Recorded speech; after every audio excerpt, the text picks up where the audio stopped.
This is the book of Joel, chapter 3, verse 9. Proclaim ye this amongst the Gentiles. Prepare war. Wake up the mighty man. Let all the men of war draw near, and let them come up. Revelations 11 and 14.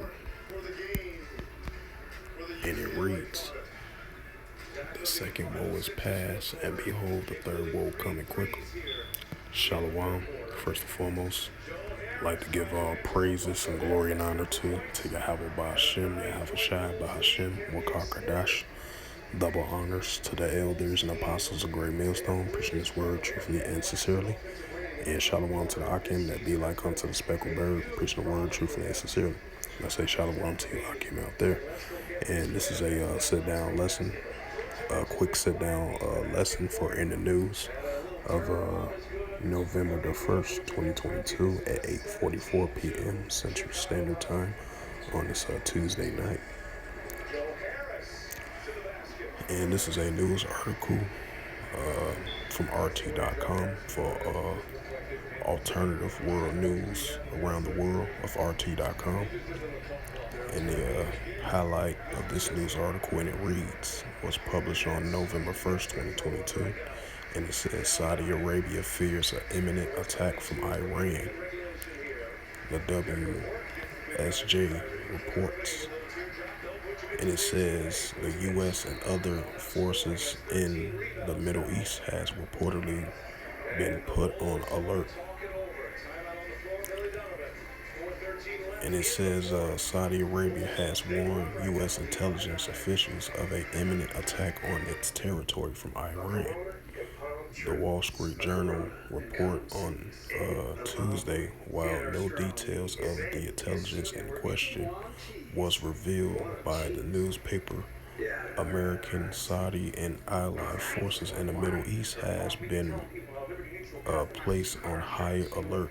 It says Iran intends to attack both the kingdom itself in the Iraqi city Arab, where U.S. troops has been stationed. Right, because during the whole year, it been like a back and forth in between rockets been launched at the U.S. Station, where U.S. soldiers been stationed over there in Iraq. Parts over there in that region, they've been under attack by missile strikes. So yeah, that does make sense. It says Iran intend to attack both the kingdom itself and Iraq city of Erbil, where U.S. troops are stationed. The officials told their American counterparts, according to the Wall Street Journal. Later on Tuesday, Pentagon Press Secretary Patrick Ryder told reporters that the U.S. was concerned about the threat situations and reserved the right to protect and defend itself no matter where our forces are serving. It says whether in Iraq or elsewhere, just like the Wall Street Journal writer offered no further details of the alleged threat. And it says the Iran forces have struck Erbil in several occasions this year. Yep, just like I mentioned. Fired a dozen ballistic missiles at the city in March and launching more missiles and drones since last September. Tehran said that the latest strike were aimed at Kurdish terrorist groups. Operation near the Iraqi city. And it says Iran, right, because you have Iranian-backed allies in Iraq and Syria, and definitely in Syria as well too. So I keep that in mind. It says Iran has accused of foreign powers, because you know Israel and Iran cannot get along with one another. Iran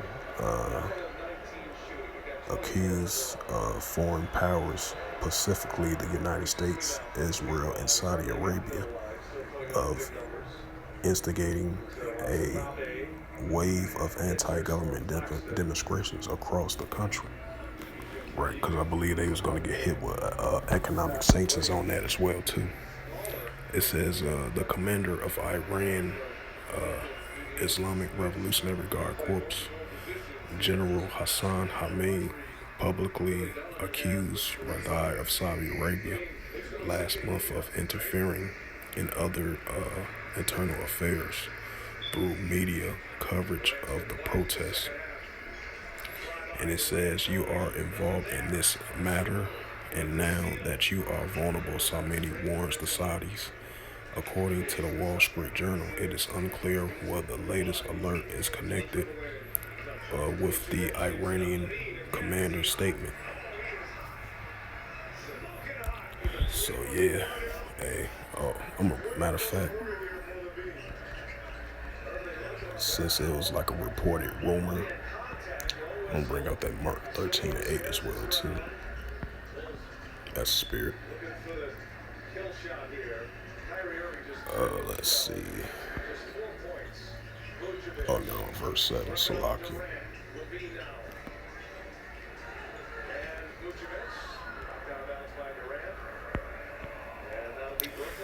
This is the book of Mark, chapter 13, verse 7.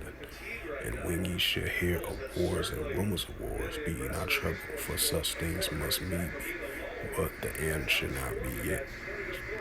Verse 8. For nation shall rise against nation, and kingdom against kingdom, and there shall be earthquakes in diverse places, and famines and troubles. These are the beginning of sorrows.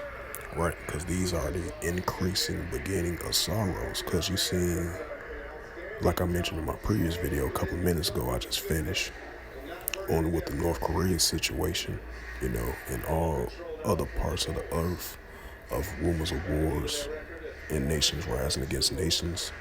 I mean, it's increasing at an all-time high, because so much going on in regards to what the war, the rumors of wars between the nations and different kingdoms as well too. That's why you're seeing, these are the beginning stages of sorrows in many different categories as well too. But now we're focusing on the war type tactic situation going on right here of the sit down lesson, because this is the beginning of sorrows of increasing wars and uprisings between the nations and different kingdoms as well too, but you're gonna see it increase more and more and more now, so more than ever, So with that, I hope this lesson was edifying for in the news. Through the spirit, power, grace, and mercy of Yahweh Yahushua. And I'd like to give all praises and glory and honor to Yahweh, by Hashem Yahushua, by Hashem HaKarkadash. Double honors to the elders and apostles of Great Millstone, preaching this word truthfully and sincerely. And shalom to the Akim, scattered through the four corners of the globe, preaching the word truthfully and sincerely. And until next time, I will say shalom and a ball.